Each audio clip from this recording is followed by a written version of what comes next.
그래서 마지막으로 저희 김기롱 박사님, 교수님 모셨는데요.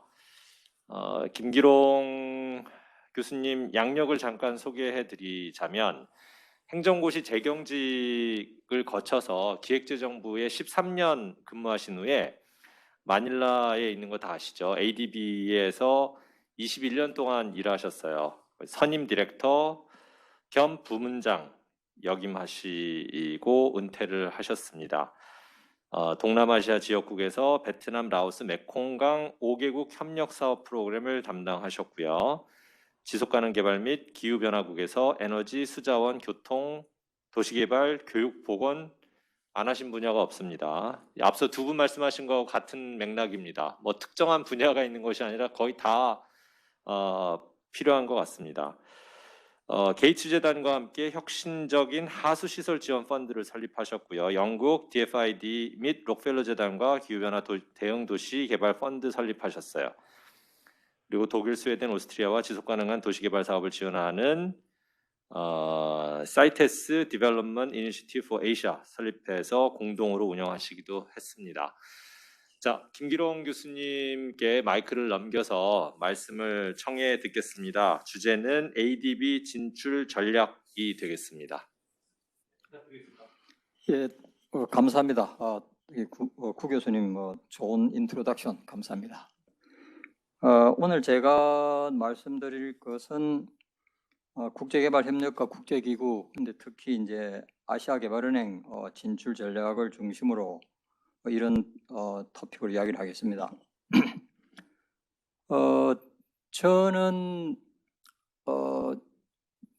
지금 이제 구 교수님께서 소개를 해주셨는데 아시아개발은행에 처음에 들어갈 때 그 컨트리 이코노미스트로 들어갔습니다. 제가 이제 전공이 경제학이 돼가지고 그래서 이제 그 나라 경제 분석하는 쪽으로 들어갔죠. 그게 그 아시아개발은행에는 나중에 도표로 말씀을 드리겠습니다만은 그 오퍼레이션이 이제 메인인데 어떻게 보면 이제 영업부죠. 오퍼레이션에서 그 컨트리 담당을 이제 담당을 했습니다. 그래서 제가 간 게 이제 베트남.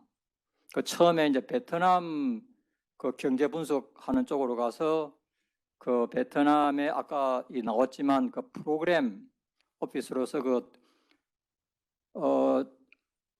고이카에서 말하는 그 컨트리 플랜, 그 ADB 같으면 5개년 그 나라 지원 플랜을 만드는데 그 플랜을 이제 제가 이제 담당을 했어요. 그래서 그 플랜을 만들면서 그 베트남에 앞으로 그 로온 차관 사업을 이제 선정을 하는 거죠. 선정하고 정부하고 같이 이제 그때 베트남의 도이모의 개혁 정책이 시작되면서 그 아시아개발은행이 굉장히 중요한 위치였어요. 아시아개발은행하고 IMF하고 월드뱅크가 거의 동시에 들어갔는데 그래서 그때 베트남을 앞으로 어떻게 발전시키느냐 하는 쪽으로 분석도 하고 이제 그 나라 정부하고 협의해서 그럼 앞으로 향후 5개년 동안 ADB가 어느 쪽에 중점을 둬서 지원하겠다 뭐 이런 걸 담당을 했습니다. 그리고 베트남을 담당하고 그 다음 주에는 이제 라오스를 같은 메콩강 라오스를 담당을 하고 그리고 나중에는 제가 이제 라오스 컨트리 디렉터까지 이제 갔어요. 그 현지 사무소장까지 갔었는데 그 중간에 제가 이제 제가 20년 조금 넘게 있었는데 한 3분의 1, 한 6, 7년은 그렇게 이제 컨트리 이코노미스트나 컨트리 플래너 쪽으로 이제 컨트리 전문가로서 제가 이제 또 경제적인 관점에서 보는 전문가로서 이제 롤을 했어요. 하고 그 다음에 제가 조금 이제 제 커리어를 조금 챌린지를 했죠. 왜 그러냐면 ADB 같은 데는 한번 들어가면 그 분야 전문가로 쭉 큽니다. 쭉 커서 사실 그 다른 분야 쪽으로 가는 게 리스크를 테이크해야 되고 그런 경우가 별로 없어요. 주로 이제 컨트리 그 이코노미스트는 컨트리가 쫙 크고 섹터나 이제 이런 뭐 에너지 뭐 이런 섹터는 섹터대로 크고 안 그러면 이제 젠다나 파버티 이렇게 이제 제너럴한 세마틱한 스페셜리스트 그쪽으로 크고 이리 가는데 제 같은 경우는 이제 이 칸츄리를 담당하고 난 다음에 그 우리 ADB의 전체 전략을 짜는 전략 정책국이라고 있어요. 우리로 치면 우리나라 회사로 치면 무슨 뭐 기획조정실 같은데 그래서 그 ADB 전체 이제 기획을 담당하는 그쪽으로 제가 이제 옮겼어요. 그래서 처음에는 상당히 그 분야가 다르니까 조금 힘들었는데 또 그게 재밌더라고. 그래서 아시아개발은행의 그 은행 전체의 이제 장기 계획, 뭐 우선순위 뭐 이런 거를 정하고 이렇게 한 거죠.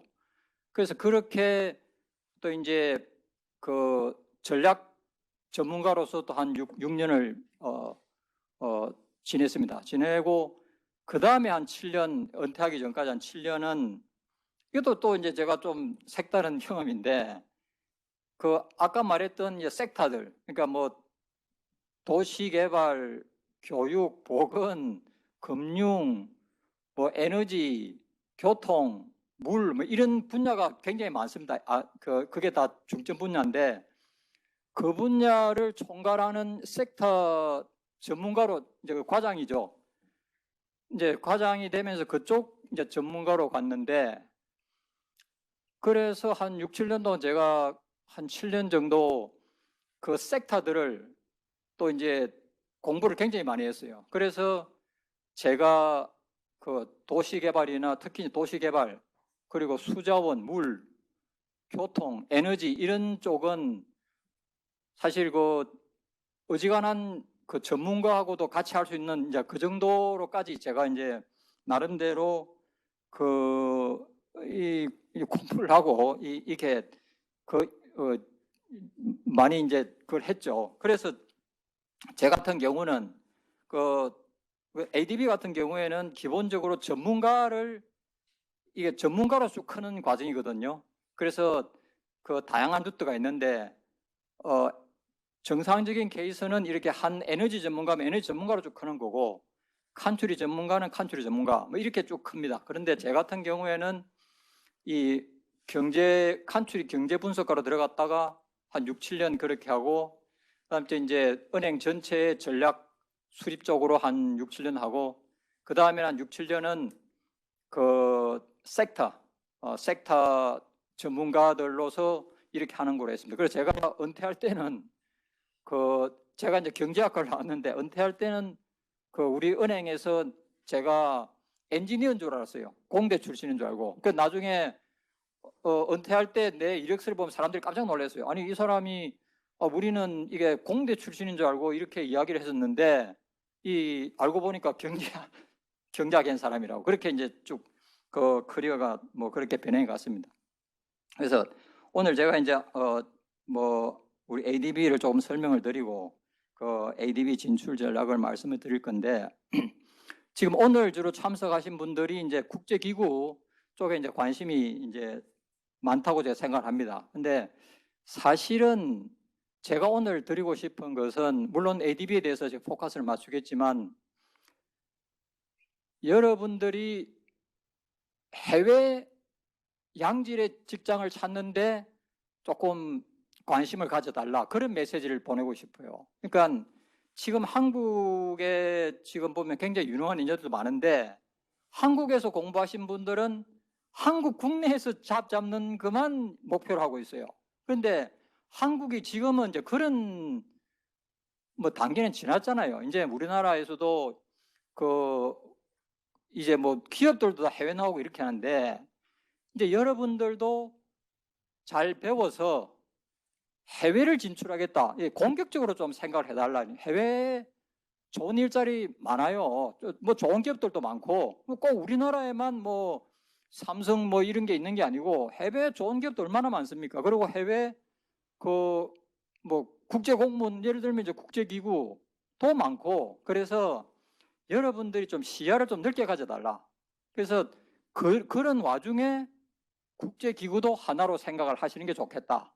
그래서 여러분들이 근데 이제 해외 기업을 나가든지 다국적 기업이나 국제기구를 나가려 그러면 의학이라든지 문화를 이해한다든지 하는 것에 대해서 준비가 돼야 되죠. 그래서 여러분들이 그 해외로 나가기 위한 준비를 이렇게 조금 그렇게 공격적으로 좀 큰 꿈을 가지고 한번 해주시면 좋겠나. 그러다가 뭐 해외 가는 게 잘 안 되면 국내 들어오는 거는 괜찮죠. 그건 뭐 손해볼 게 없다고. 오히려 그만한 차질이 되니까 국내 잡은 잡기 쉬운데 국내 잡을 이렇게 포커스를 하다가 해외 뭐 국제기구나 해외 기업을 가겠다는 건 상당히 힘들어지는 거예요. 그래서 여러분들이 지금 특히 학부 학생이 계실지 모르겠는데 그런 분이 계시면 꿈을 조금 크게 가졌으면 좋겠다. 왜냐하면 지금 한국 분들이 해외 유학을 가서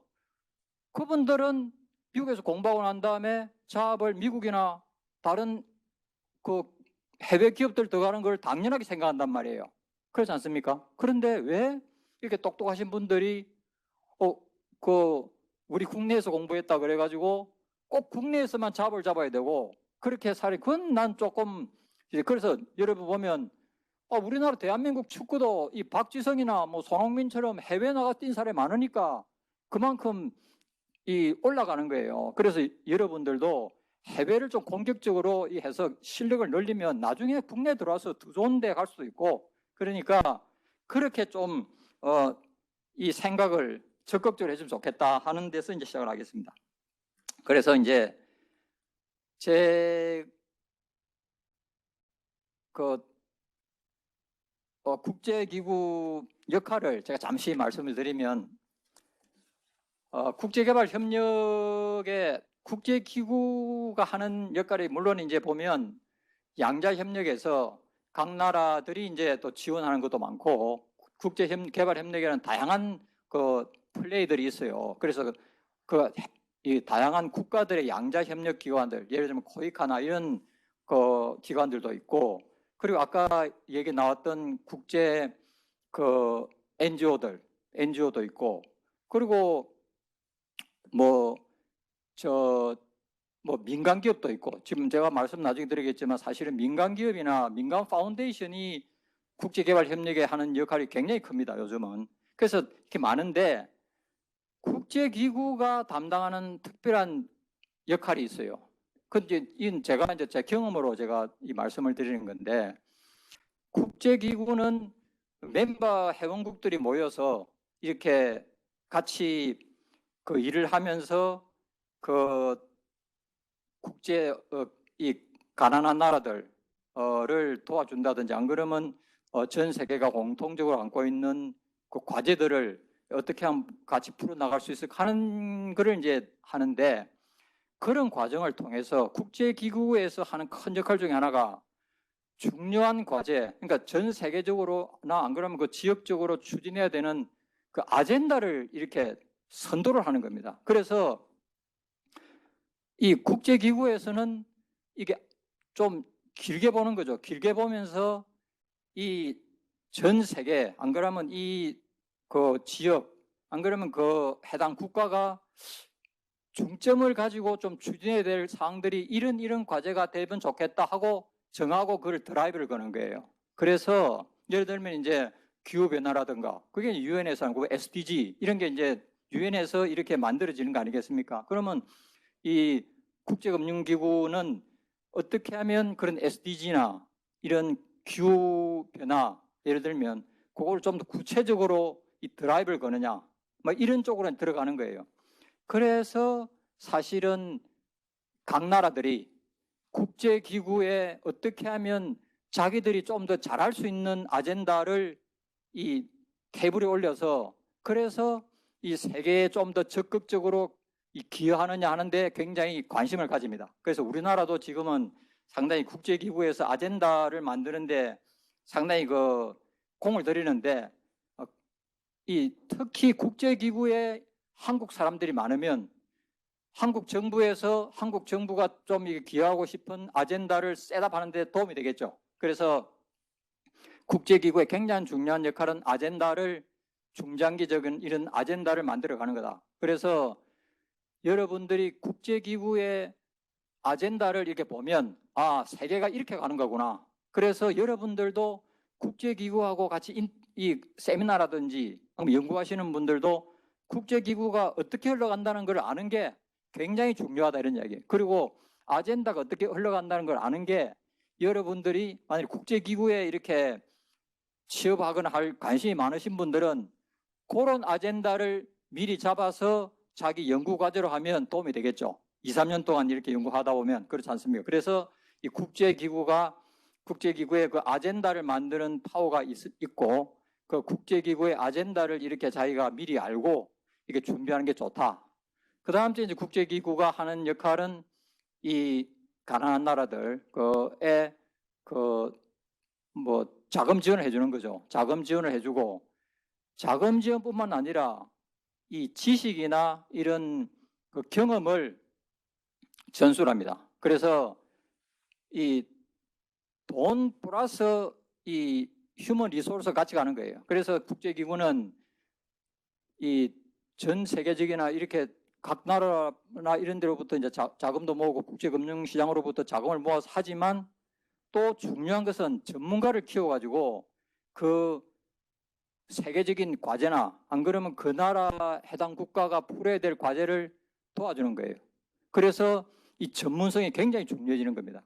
그리고 이제 국제기구는 이런 개발 협력에서 새로운 모델들, 그러니까 좋은 선례들을 만들어 나갑니다. 그래서 그런 선례들을 이렇게 다른 기관들한테 이렇게 쉐어해서 그런 좋은 선례들이 이렇게 많이 스케일업 될 수 있도록 이렇게 이제 나가는 것을 도와주죠. 그리고 이제 국제기구는 하나의 플랫폼이에요. 그래서 다양한 그 개발 협력 기구들이 이렇게 의견을 제시하고 그 아이디어를 내고 여러 가지 그 자금이나 인력을 이렇게 같이 풀을 해가지고 나갈 수 있도록 하는 그런 장을 만들어 줍니다. 그래서 그게 이제 국제기구의 큰 역할이다 이렇게 보시면 되겠고요. 그리고 유엔 국제기구에는 이제 유엔과 국제금융기구 뭐 그리고 이제 NGO도 있고 뭐 이런데 제가 두 개를 크게 이제 비교를 해보면 다른 뭐 같은 비슷한 점도 굉장히 많죠. 근데 조금 차이가 나는 점을 제가 간단하게 말씀을 드리면 예산 그 자금 조달하고 자금 매니지먼트 하는 데 좀 달라요. 유엔은 기본적으로 이 회원국들로부터 이 예산 지원을 받아가지고 그러니까 무상으로 돈을 받는 거죠.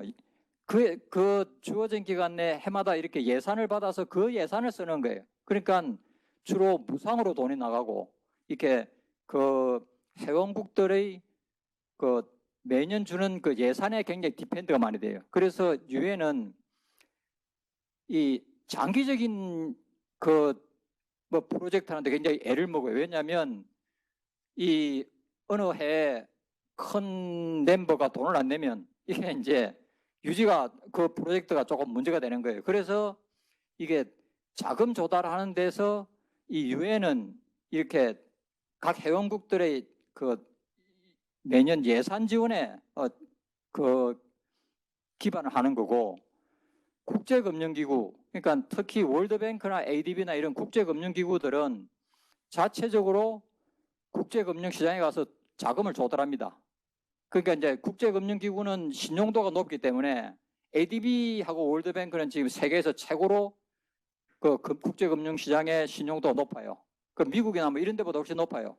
그래서 세계에서 가장 싸게 돈을 빌릴 수 있는 데가 그 아이러닉하게도 지금 월드뱅크나 ADB 같은 데예요. 그래서 ADB나 월드뱅크는 국제금융시장에 가서 가장 싸게 돈을 빌려서 거기에 약간 프리미엄을 붙여서 그 개발도상국에 돈을 빌려준단 말이에요. 그래서 그 차액을 이 차액으로 그 가난한 나라에 무상으로 돈도 주고 그리고 직원들 월급도 주고 이렇게 하기 때문에 자금 조달하는 차원에서 조금 지속 가능하고 그리고 그 회원국들의 그 예산 지원에 그렇게 그 디펜드가 안 돼요. 그래서 조금 장기적인 프로젝트나 이런 데 대해서 상당히 그 목소리를 높일 수 있는 그런 이제 그게 달라요.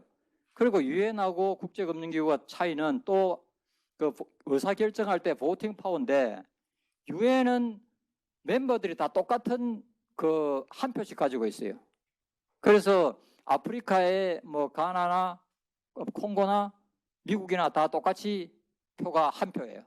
그런데 그 국제금융기구는 그 국제금융기구 멤버들이 출자 자기 쉐어에 따라서 보팅 파워가 결정됩니다. 그래서 한국 같은 경우에 국제 ADB의 4.8%인데 그 한국이 4.8%의 그 의사결정을 가지고 있는 거예요. 근데 이제 반면에 일본 같은 경우에는 한 15% 가지고 있어요. 그래서 그렇게 그 회원들의 실제 출자 금액에 따라서 의사결정이 좌우가 되는, 그러니까 어떻게 보면 좀 주인이 있는 조직이다. 이렇게 보시면 되겠어요. 그리고 이제 카운터파트가 유엔이나 유엔 기구들은 기본적으로 외무부를 이제 그 하고 국제금융기구는 통상적으로 그 금융하는 쪽, 그러니까 그 재무부나 뭐 기획재정부 뭐 이런 데가 주로 이제 카운터파트가 되는 겁니다. 그게 차이가 있어요. 그리고 이제 국제개발협력의 큰 추세를 요새 보면 뭐 여러 가지가 있습니다만 크게 보면 이 아주 장기적으로 이 개발도상국들, 수원국들의 목소리, 수원국들의 사정이 자꾸 커지는 그런 방향으로 흘러가고 있어요. 그래서 어떻게 하면 이 원조기관들이 해당국에 좀 더 재량을 더 주고, 그래서 해당국이 그런 과정에서 그 능력을, 역량을 키워서 좀 더 지속 가능하게 이렇게 그 ODA를 관리해 갈 수 있느냐 하는데 지금 초점이 맞춰져 있어요. 그게 큰 흐름이에요. 그래서 이 가면 갈수록 그 개발도상국들이 목소리가 커지고 있다. 그리고 지금 개발도상국들이 이제 중진국으로 올라오기 때문에 특히 중국 같은 경우는 그렇죠. 중국, 인도. 그래서 지금 이 국제개발협력에서는 파트너라는 말을 많이 써요. 그래 옛날에는 그 선진국, 개도국들 간의 관계가 사실은 이렇게 아래윗집 정도로 이렇게 생각을 했는데 지금은 동등하게 이렇게 서로 배우는 거다. 이런 방향으로 가고 있어요. 그래서 도너 칸츄리도 수원국으로부터 배울 수가 있다. 이런 개념으로 지금 원조 추세가 달라지고 있습니다. 그게 이제 큰 변화고, 또 하나는 이제 파이낸스 플러스 플러스라는 건데, 이 원조 기관들이 첫 번째 플러스는 다양한 다른 플레이어들하고 같이 협업을 하는 분위기로 가고 있어요. 특히 민간 섹터. 그래서 그 ADB에서도 어떻게 하면 다른 그 뭐 고익하는 이런 양자 기관들이나 안 그러면 NGO나 안 그러면 다른 국제금융기구나 안 그러면 민간이나 이런 데하고 같이 협업을 해 나가느냐. 그래서 다양한 아이디어들을 우리가 가지고 그 나라를 도와줄 수 있느냐 하는 게 이제 큰 방향이고, 또 하나의 플러스는 이게 난리지예요. 그래서 어떻게 하면 새로운 아이디어를 가지고 그 전문성을 가지고 그 나라를 이렇게 도와주느냐. 그래서 지금은 사실 아직도 이제 중국은 개도국으로서 이제 그 국제금융기구의 자금을 받고 있는데, 중국이나 인도 같은 경우에는 이 프로젝트를 도와줄 때 요구 조건이 있어요. 그럼 이 프로젝트를 하면 우리가 뭘 새로운 걸 얻느냐는 거예요. 그러니까 돈의 문제가 아니고 무슨 새로운 아이디어나 무슨 새로운 모델이나 하는 거를 우리나라에 줄 거냐, 이런 요구가 들어가고요. 그래서 항상 ADB 같은 경우에는 프로젝트를 만들고 이렇게 문제를 풀 때 이 새롭게 접근해서 이 문제를 풀어가느냐. 그래서 이 나라에 이게 뭔가 지식적으로 이 플러스가 되는 모델을 주느냐. 이게 이제 큰 그거예요. 그래서 이 전문성이라는 게 굉장히 중요해지는 겁니다. 그 예를 들면 이미 코로나가 이게 한 2년 동안 이게 전 세계에 퍼졌잖아요. 그러면 ADB의 보건 전문가한테 쉽게 말해 인도 그 총리가 물어보는 거예요. 야, 지금 우리나라 코로나가 이런데 그럼 봉쇄를 해야 되느냐 안 해야 되느냐, 이렇게 물어보면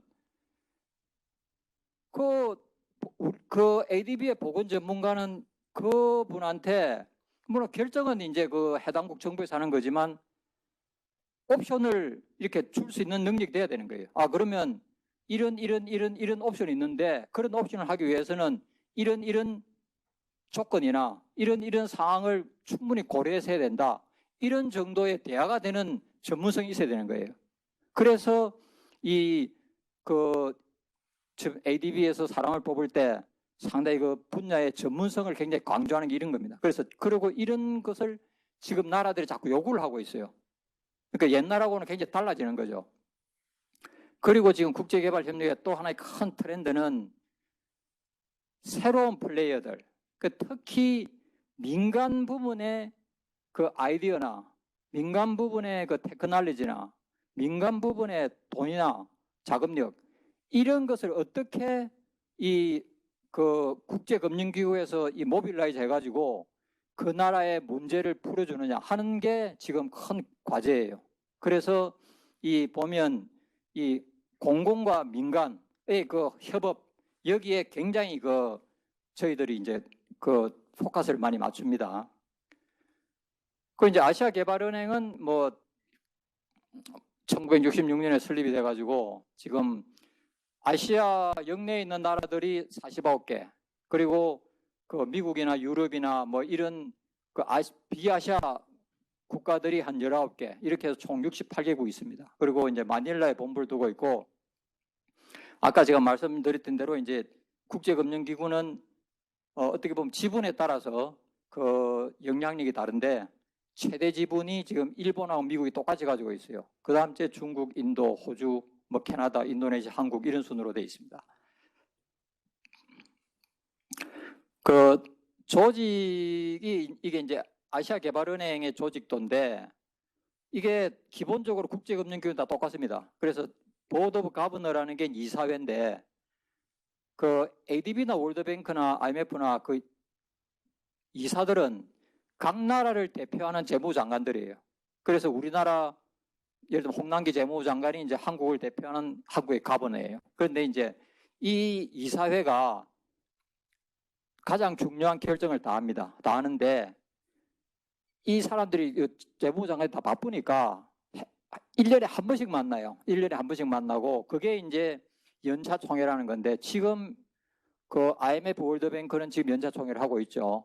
그리고 이제 그 ADB 같은 경우에는 그 5월 달에 그렇게 합니다. 그리고 이제 그 사람들이 바쁘니까 그 자기네를 대신해서 그냥 데이투데이 이렇게 의사결정에 참여할 수 있는 그 이사들을 이렇게 이제 그 자기 나라를 대표하는 이사들을 이렇게 이제 그 임명을 합니다. 그게 이제 보드 오브 디렉터고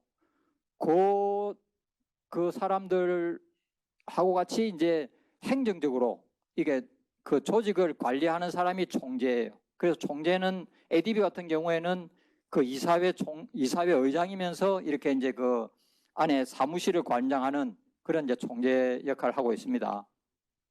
그 전통적으로 ADB 같은 경우에는 총재가 일본 사람이에요. 월드뱅크 같은 경우 전통적으로 미국 사람이 하죠. 그리고 이제 그 아시아개발은행은 6명의 부총재가 있는데 지금 아시아개발은행의 큰 조직은 이 오퍼레이션 하는 쪽, 그 이제 영업부, 운용부죠. 거기서 론이나 차관이나 이런 이제 프로젝트를 가지고 이제 운용을 하는데 그 지역국이 제일 중심입니다. 그 지역국이 제일 중심이고 그 다음째 그 지역국하고 같이 운영을 또 하는 게 이제 우리는 민간 투자국이 또 따로 있어요.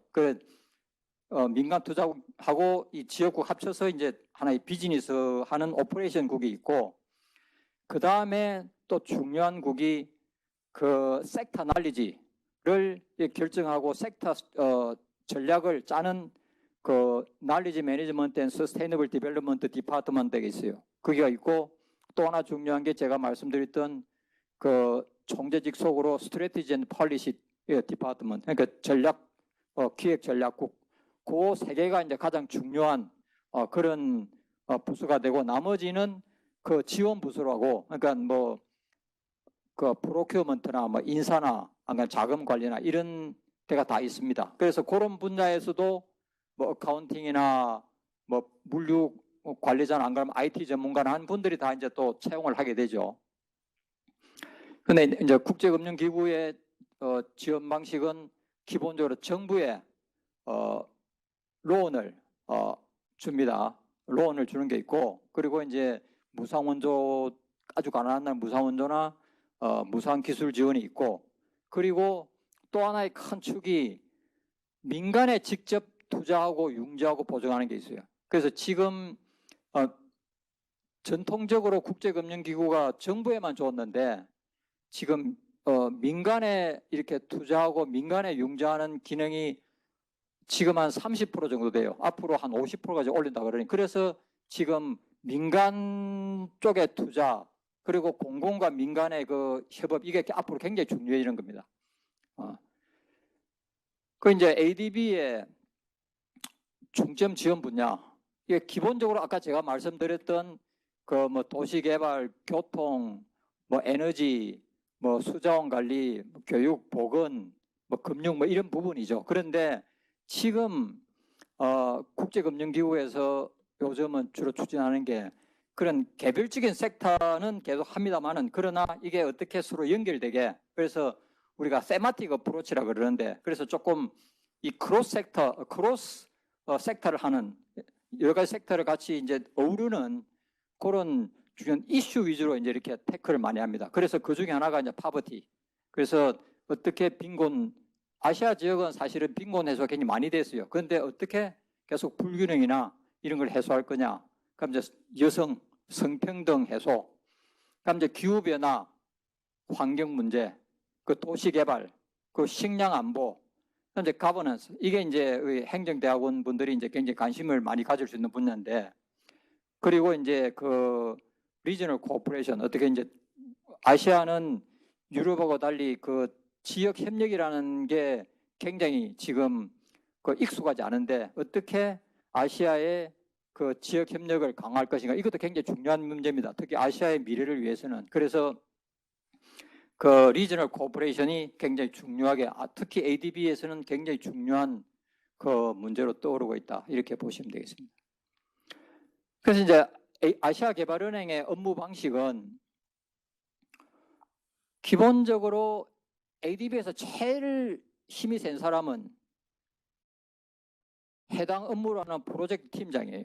이게 이제 지금 한국 분들이 한국 문화에서 자란 사람들이 조금 이게 이해가 잘 안 되는 부분인데 ADB에서는 예를 들면 내가 이제 뭐 라오스 이제 팀장이 됐단 말이에요. 그러면 라오스 팀장 할 때 제가 계급이 4급이었어요. 4급인데 그 내 팀에는 뭐 5급도 있고 6급도 있고 뭐 많아요. 그 뭐 에너지 전문가 뭐 젠더 전문가이 많은데 그러나 제일 중요한 결정을 내리는 사람은 나인 거예요. 그 내가 모든 그 다 이야기를 들어가지고 내가 최종 결정할 수 있는 권한을 가지고 있는 거예요. 그 내가 그 이사회나 총재나 이렇게 뭐 그 보고를 하든지 뭐 할 때 내가 디펜스를 하고 내가 다 하는 거예요. 그래서 프로젝트 팀장, 컨트리 팀이든 뭐든 하여간 그 어사인먼트를 받았던 팀장이 최고 중요한 거예요. 물론 과장은 도와주죠. 조금 이제 문제 있는 걸 보완을 해주고 그래서 여러 사람들이 도와줍니다만은 그러나 내가 책임을 지고 가야 되는 거예요. 그래서 이 아주 권한 위임이 굉장히 잘 돼 있다. 그래서 이게 그 한국처럼 이렇게 하이라르키로 이렇게 뭐 위에서 내리면 그냥 집행만 돼 이런 데하고 좀 다른 거예요. 그래서 어떻게 보면 내 전문성을 굉장히 그 많이 키울 수 있는 그런 장점이 있어요. 그래서 내가 드라이브를 걸어야 되고 내가 책임을 져야 되고 그렇기 위해서 내가 또 콜라보레이션 해야 되고 뭐 이런 굉장히 우리 한국 문화하고는 다른 이제 그런 그 방식이 되고 있다. 이런 거예요. 그리고 이제 사업부서가 이제 프로젝트 팀장이 리드를 하는 거고 그 사업팀을 지원하기 위해서 이렇게 여러 가지 이제 리뷰를 하는 팀들이 많아요. 그래서 그 리뷰를 해주고 그리고 이제 지원하는 부서들이 이렇게 도와주는 이런 관계고 그리고 이제 사업부서 안에도 제가 했던 것처럼 컨트리 이코노미스트나 컨트리 플래너, 컨트리 프로그래머 이런 칸츄리 전문가, 국가 전문가가 있고, 그리고 이제 에너지나 뭐 교통이나 뭐 젠더나 이렇게 섹터나 세임을 전문가가 있어요. 그럼 이 두 팀이 이렇게 항상 같이 이래 쭉 가는 겁니다. 그래서 그 한 나라의 그 칸츄리 프로그램을 만들 때는 칸츄리 팀 리더가 팀 리더예요. 그런데 프로젝트를 만들 때는 그 프로젝트를 만드는 섹터 리더가 되고 이 칸츄리 리더는 이제 조인을 하는 거고, 이렇게 이제 항상 이 바둑판처럼 이렇게 엮어서 항상 이렇게 시줄 날줄로 이렇게 가는 게 이제 국제금융기구의 이 업무 방식이에요. 그리고 코이카도 지금 본부하고 지역 사무소에 이제 위임을 많이 한다고 말씀하셨는데, 지금 ADB 같은 경우에는 지역 사무소 역할이 굉장히 큽니다. 그래서 지역 사무소에서 칸츄리 디렉터가 기본적으로 그 칸츄리 운용하고 하는 걸 거의 대부분 결정을 다 해요. 그래서 그 예산도 그렇고 인사도 그렇고, 그래서 이 본부에서 지역 사무소에 굉장히 델리게이트가 많이 돼 있는 그리고 이제 개도국가의 정부 관계에서는 주로 이제 그 기획청이나 안 그러면 재무부, 뭐 중앙은행 이런 데하고 이제 메인 카운터파트인데, 거기를 통해서 구체적인 섹터 미니스트리, 뭐 농림부나 뭐 교통부나 뭐 해당 프로젝트에 따라서 이렇게 저희들이 이제 협의를 하게 됩니다. 그래서 개발도상국과의 정보가 굉장히 중요하기 때문에, 그래서 이 팔리시 다이alo그를 굉장히 많이 하거든요. 그래서 이게 행정대학원이나 정책 담당하는 분, 이런 분들의 역할이 굉장히 중요한 거예요. 그래서 제가 이제 ADB에 처음 채용될 때도 제가 이제 한국 공무원으로 근무를 했기 때문에, 그래서 그게 그 정부하고 이렇게 이 관계하는 거에 대해서 경험이 있다는 게 이제 플러스가 많이 됐겠죠. 그래서 이 그런 측면에서 볼 때 이 공무원이나 안 그러면 공기업이나 안 그러면 연구소에서 정부하고 이렇게 그 정책 이 수립하는데 많이 인볼브 됐던 경험이 상당히 중요한 거예요. 이제 그런 걸 관심을 가지시면 좋겠고. 그럼 이제 아시아 개발은행에서 인력을 채용하는 방식을 제가 좀 설명을 드릴게요. 국제금융기구는 인사과가 있긴 있는데 인사과의 역할은 굉장히 그 지원하는 롤밖에 안 해요. 거기는 그 기준이라든지 안 그러면 쿼타라든지 절차라든지 이런 거를 주로 이제 결정을 하고 이게 도와주는 그 커뮤니케이션 이런 걸 도와주는 거고, 실제 중요한 결정은 그 사람을 뽑아서는 과장, 그 과장이 제일 중요해요. 그 과장 위에 물론 국장이 있고 유저 디파트먼트 국장이 있지만, 과장이 사람 뽑는 데는 그 사람이 결정을 하는 거예요. 그래서 그 유저 디파트먼트, 유저 디렉터, 유저 디비전 이 굉장히 사용 부서, 그러니까 일하는 부서, 그 부서가 굉장히 중요하다.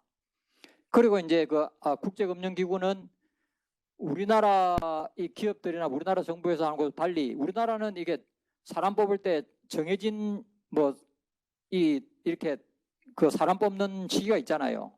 그런데 국제금융기구 그런 게 없어요. 그래서 항상 빈자리가 생기면 항상 이게 채용을 하는 거예요. 빈자리가 생길 때 그때 오프닝을 해가지고 어플라이하고 이래서 이제 하는 거예요. 그래서 이제 수시 채용이 원칙이고, 그래서 이제 그 ADB 내에서 자리가 생겼다.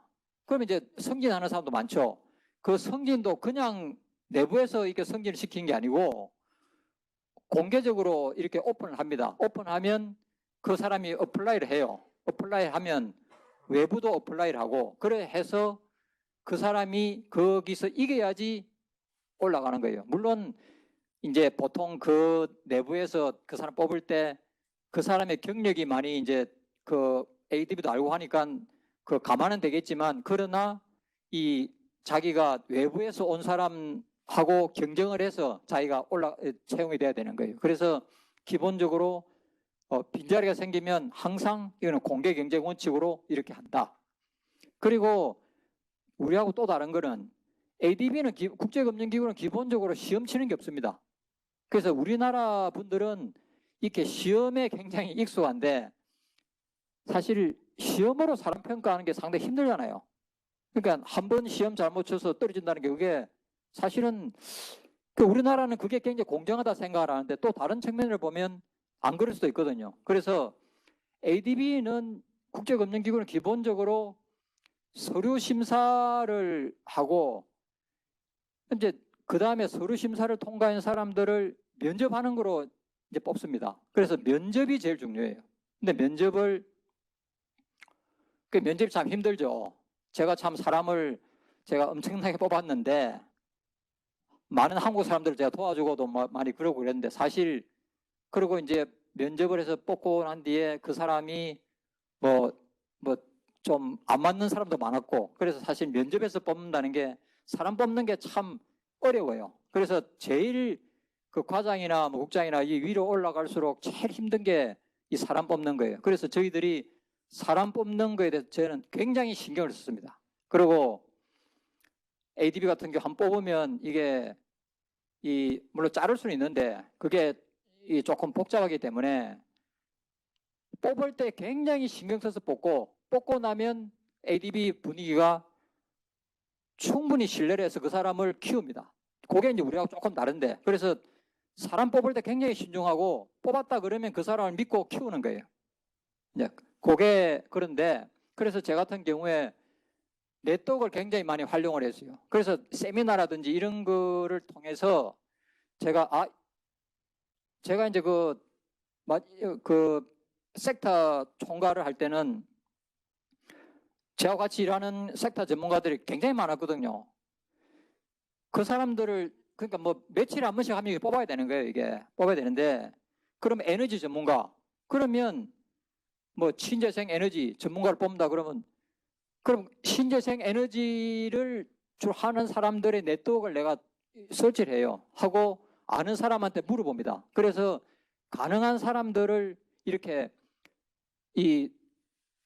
우리 빈자리가 생겼으니까 어플라이 하라고 여러 군데 막 오픈을 해요. 왜냐하면 그냥 공개 채용으로 해가지고 이 원서를 받는 것도 받지만 또 적극적으로 우리가 이제 이 권유해서 받는 경우도 많습니다. 물론 이제 되는지 안 되는지 그거는 아무도 책임 못 지지만 그래서 이 면접이 굉장히 중요하고 그 면접을 하는데 이 ADB에서 굉장히 그 신경을 쓴다. 그리고 그 적임자가 어플라이 할 수 있도록 여러 채널을 통해서 사전에 알아봅니다. 그 사람의 그 레퓨테이션도 많이 듣고 그런 과정을 거친다 이런 얘기예요.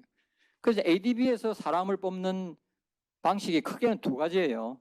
하나는 영 프로페셔널을 뽑는 이게 이제 요즘은 영 프로페셔널이라고 뽑는 데가 좀 이름이 많은데 이게 이제 한국말로 번역을 내가 어떻게 해야 될지 모르겠는데 그러니까 영 프로페셔널은 이게 1급으로 들어오는 거예요. 그래서 기본적으로 이 사람들을 뽑을 때는 전문성보다는 미래의 잠재력을 보고 뽑는 거예요. 그래서 이 사람을 잠재력 있는 사람을 뽑아서 우리가 전문가로 키우겠다 이런 거예요. 그래서 영 프로페셔널은 우리 내부적으로는 사관학교다. 그래서 이 사람들은 우리 ADB를 짊어지고 나갈 인재들이다. 이렇게 이제 키워 나가는 거예요. 물론 뭐 그렇게 못 큰 사람도 있지만 그러나 이제 그런 방향으로 만들어졌던 게 YP 프로그램이에요. 그래서 YP 프로그램이 되면 좋죠. 그래서 YP 프로그램은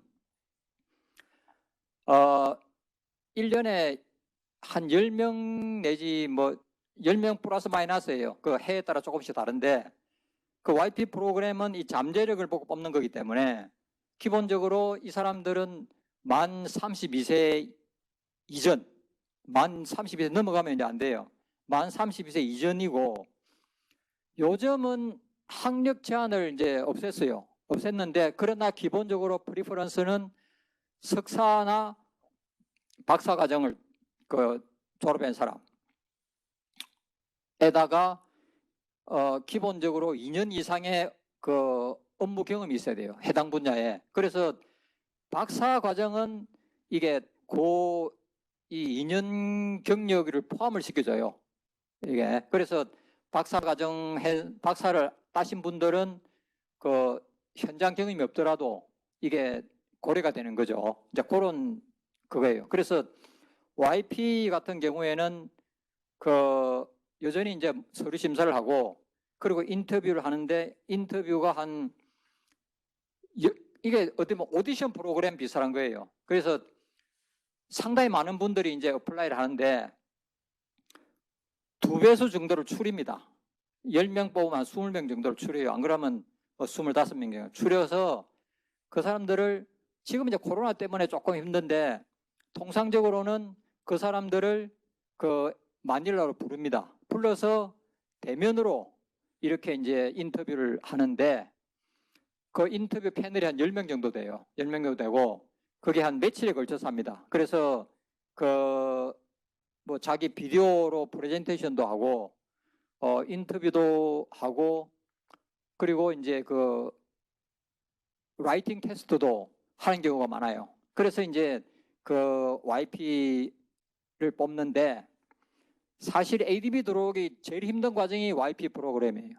이게 왜 그러냐면 이 잠재력을 보고 뽑기 때문에 그 패널 사람들이 보는 시각이 다 달라요. 그래서 한 분야 전문가를 뽑으면 그래도 전문성을 딱 되는데 이게 그 잠재력을 보고 뽑는 거라 이게 보는 관점이 아주 다양하기 때문에 이 YP에서 프로그램에서 10명의 전문가로부터 다 이렇게 그 좋은 반응을 받는 게 이게 쉽지는 않아요. 그래서 이 뭐 쉽게 말하면 오디션 프로그램 보면 돼요. 그러니까 뭐 미스 트롯 뭐 하듯이 뭐 여러 명이 와서 그냥 그 오케이 사인을 눌리는 거예요. 그래서 가장 많은 사람 뽑는 그런 식인데 그래서 YP 프로그램이 이제 그렇게 있고 그래서 제가 보니까 이제 YP 프로그램에 그 연구 능력을 중시하느냐 뭐 현장 경험을 중시하느냐 이렇게 물어보신 분이 있던데 사실 둘 다 필요하죠. 둘 다 필요한데 그 ADB나 국제금융기구는 사실은 연구하는 기관이 아닙니다. 이게 오퍼레이션 하는 데거든요. 그래서 거기 인터뷰 하시는 분들이 그 조금 편중된 게 이 사람이 오퍼레이션을 잘할 수 있느냐 하는 쪽으로 이제 조금 경사가 돼 있어요. 그래서 여러분들 연구를 하더라도 이게 좀 오퍼레이션하고 관계 있는 연구나 뭐 사례나 뭐 이런 걸 이게 하는 게 좋다. 안 그러면 지금 뭐 코이카나 이런 코이카 콘설턴트나 안 그러면 연구소 콘설턴트나 뭐 그 국제개발 콘설턴트 이런 경험을 통해서 이 현장 경험이 있든지 뭐 그런 게 중요하겠다 이렇게 보면 되겠습니다. 그 다음 이제 프로페셔널 스텝인데 사실 ADB의 대다수 직원은 이 프로페셔널 스텝 이 경로를 통해서 채용이 됩니다. 이거는 그야말로 전문성을 보유한 사람을 뽑는 거예요. 그래서 ADB는 기본적으로 최소한 8년 정도 해당 분야에서 전문성을 이렇게 익힌 사람을 뽑는 걸 기본으로 하고 있습니다. 그래서 보통 ADB에 프로페셔널 스텝으로 들어오는 사람들이 나이가 적어도 한 35세, 이제 조금 보통은 한 40세 정도. 그래서 이 민간 기관이 됐든 공기업이 됐든 연구소가 됐든 대학이 됐든 이렇게 그 분야에 이렇게 경험이 있는 사람들이 그 경력을 가지고 어플라이를 하는 게 이제 프로페셔널 스텝 그 경로입니다. 그래서 이 프로페셔널 스텝은 제가 말씀드린 대로 이제 유저 디파트먼트 이 과장이나 국장이 이제 책임을 지고 뽑는데 그때는 인터뷰 면접할 때 한 3명 정도가 면접을 해요. 그래서 근데 특히 이제 유저 디파트먼트의 과장이나 국장이 중요하기 때문에 그 사람들이 여러 경로를 통해서 그 후보자의 레퓨테이션이나 후보자의 그 논문이나 그 실제 그 했던 일에 대해서 굉장히 그 체크를 많이 합니다. 그래서 ADB에서 이 사람을 평가할 때 그 인터뷰할 때 기본적으로 5개를 그 스코어를 매겨요. 이게 제가 이제 말씀을 드리는 건데 그 국제 경험이나 다양성 이게 여러 가지 왜 그러냐면 이 다른 나라의 문화를 이해를 못하면 실수하는 경우가 많거든요. 그래서 저희들이 사람 뽑을 때 그 사람이 그 국제 경험이 있느냐, 그리고 그 사람이 이렇게 이 다양성에 대해서 오픈되어 있느냐, 다른 이야기들을 이렇게 수용할 수 있고 다른 문화를 이렇게 그 받아들이는데 그렇게 거부감이 없는 사람, 이런 사람을 이제 뽑는 게 그거고, 두 번째는 이제 전문성, 특히 이제 오퍼레이션 관련한 전문성을 이제 보고, 그 다음 이제는 팀워크, 어떻게 대인관계, 협업하는 건데 그런 게 이제 중요하고, 그 다음 이제 문제 해결 능력, 뭐 이런 겁니다. 그리고 이제 커뮤니케이션이나 뭐 지식 그 쉐어링하는 문제.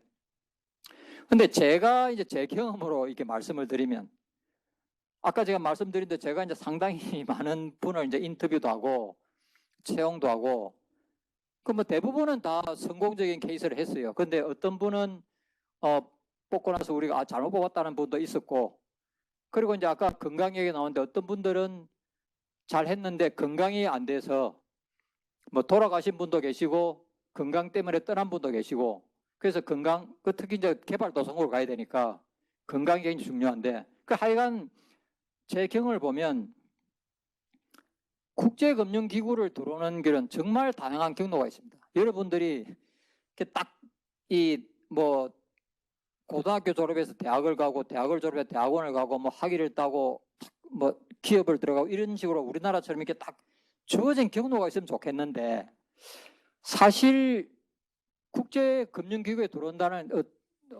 온다는 것은 어떻게 말하면 국제 전문가로 커나가겠다 이런 얘기예요. 그래서 국제 전문가로 커나가는 데는 굉장히 다양한 경로가 있잖아요.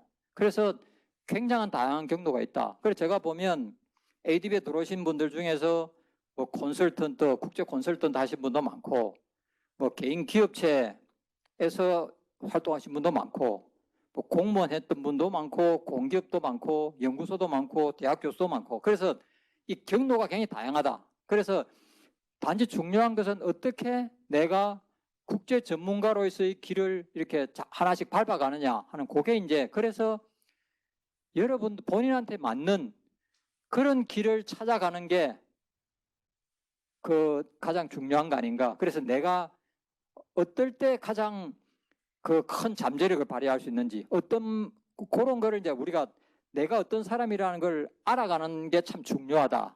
그래서 그 제가 이제 사람 뽑을 때 굉장히 힘든 과정이, 제가 인터뷰를 할 때는 어떻게 하느냐면, 이 개발도상국, 우리가 이제 그 업무를 담당해야 되는 개발도상국의 그런 상황, 그런 유사한 상황에서 이 사람이 어떻게 자기의 잠재력이나 그 수행력을 발휘할 수 있을까? 문제를 해결하고, 그래서 이 솔루션을 내고 그를 딜리버리하고, 그런데 굉장히 그런 사람의 능력을 이렇게 캐치업하는 거예요, 인터뷰를 하면서. 근데 요거는 사실은 이력서나 시험을 봐서는 알 수가 없는 부분이에요. 그래서 국제금융기구에서는 뭐 학교, 사실 IB 나온 사람 많아요. 아이비리그 나온 사람 많은데, ADB에서 물론 그런 분들도 굉장히 이제 높이 치주지만, 그러나 학벌이나 그게 너무 그렇게 경사지지 않아요. 그래서 우리가 주로 보는 것은 이 사람이 왔을 때 과연 이런 상황에서 이런 문제를 해결할 수 있을까? 조금 더 새로운 방식으로 이렇게 이노베이티브 갈 수 있을까? 이 힘든 과정을 이렇게 뚝심 있게 밀고 갈 수 있을까? 이런 글을 본단 말이에요. 그런 능력을 키워나가야 된다. 한국에 제가 와서 깜짝 놀랐던 게, 사실은 대학생들이나 대학원생들이 스펙 쌓는데 너무 이게 집중이 돼 있어요. 근데 스펙 쌓는 거하고 이런 실력을 높이는 거하고 또 다른 차원이에요. 그래서 특히 국제금융기구에서는 스펙을 뭐 봅니다. 보는데, 그러나 여기서 중시하는 거는, 스펙은 좋은데 이 사람이 과연 그 스펙에서 나온 데서 실제 무슨 일을 했고, 과연 이런 상황이 떨어져서 당신은 어떻게 해결할 거냐, 이런 식으로 이제 깊이 물어보기 때문에, 그냥 표면적인 스펙을 쌓아가지고는 이게 그 설득하기 힘들다. 그래서 이 본인의 그 수행 능력을 높여야 되고, 그리고 그 본인이 이런 사람이라는 것을 그 인터뷰한다든지 할 때 굉장히 잘 표현을 해야 되는 거예요.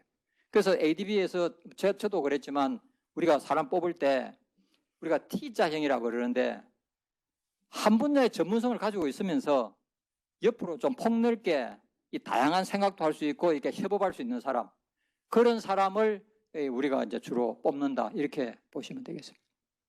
그래서 이제 그 준비를 하실 때 제가 이제 뭐 다양한 경로가 있기 때문에 제가 뭐 다양하게 설명을 다 못 드리겠는데, 그 중에서 제가 느꼈던 거는 특히 이제 한국 분들이 특히 이제 그 원어민이 아니로서 참 이게 그 겪는 어려움이 라이팅 능력이에요. 그래서 특히 이제 영어로, 그래서 이 라이팅을, 이게 영어 잘하는 거하고 또 라이팅은 또 다릅니다, 이게. 그래서 어떻게 분석을 잘해서 이게 보고서를 만들어내고 이런 과정을, 라이팅하는 능력을 키워야 된다. 그래서 이게 참 한국 분들이 ADB 들어와서 상당히 많은 분들이 오랫동안 이렇게 힘들어하는 게 라이팅 능력이에요.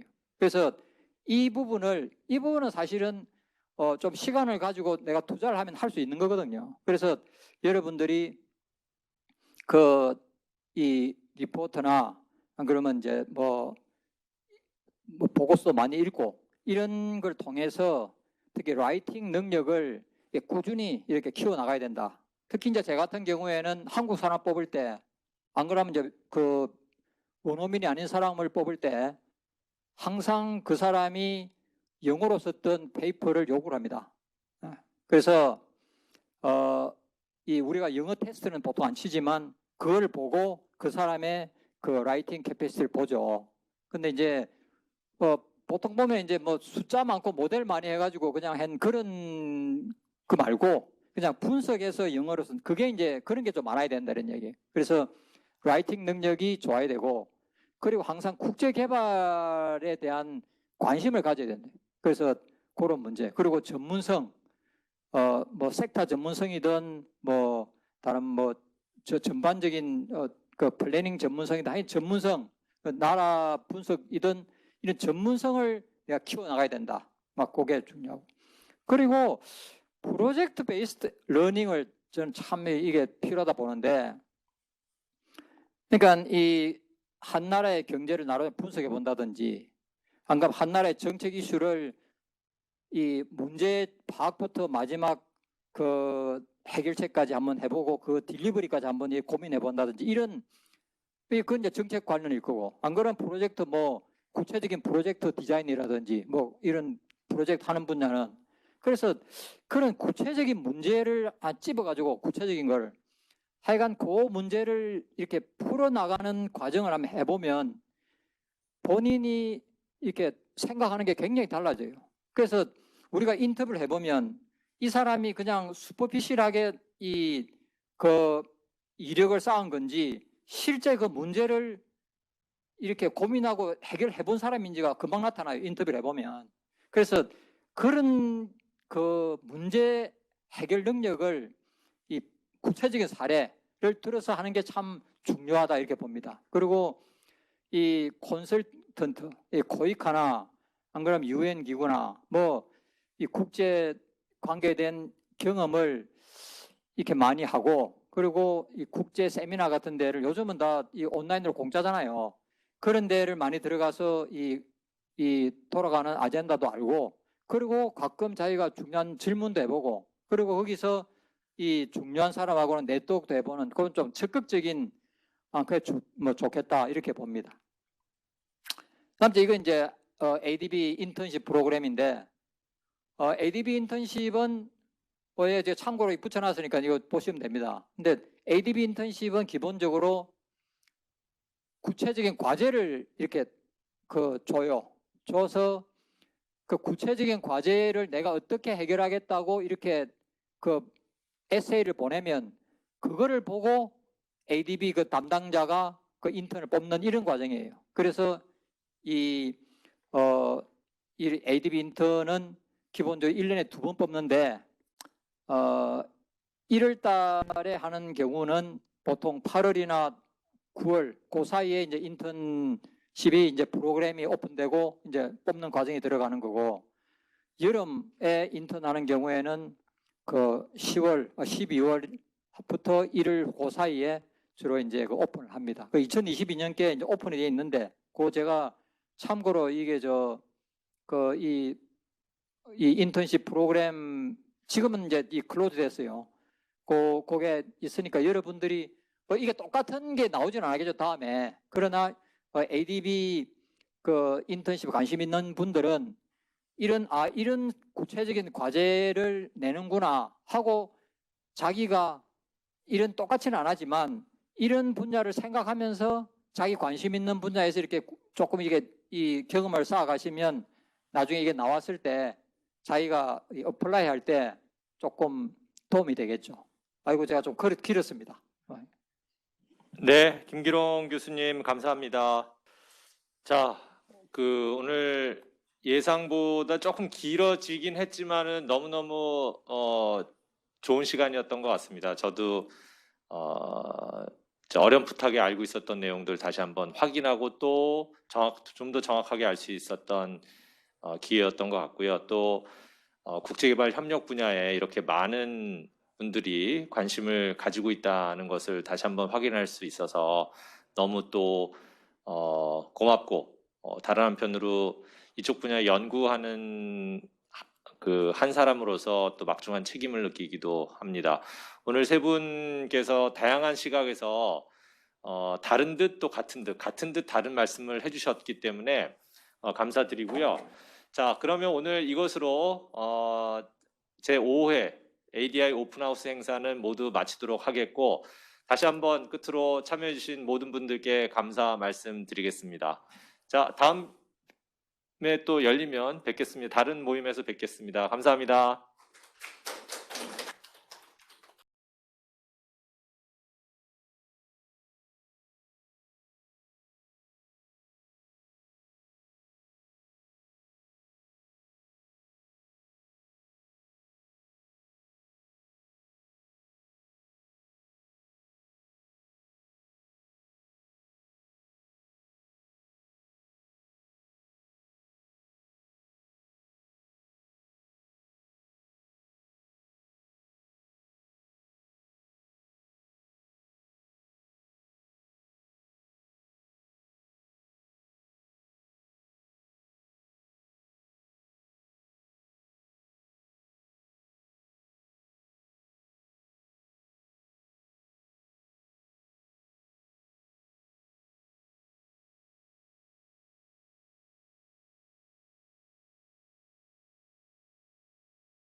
감사합니다.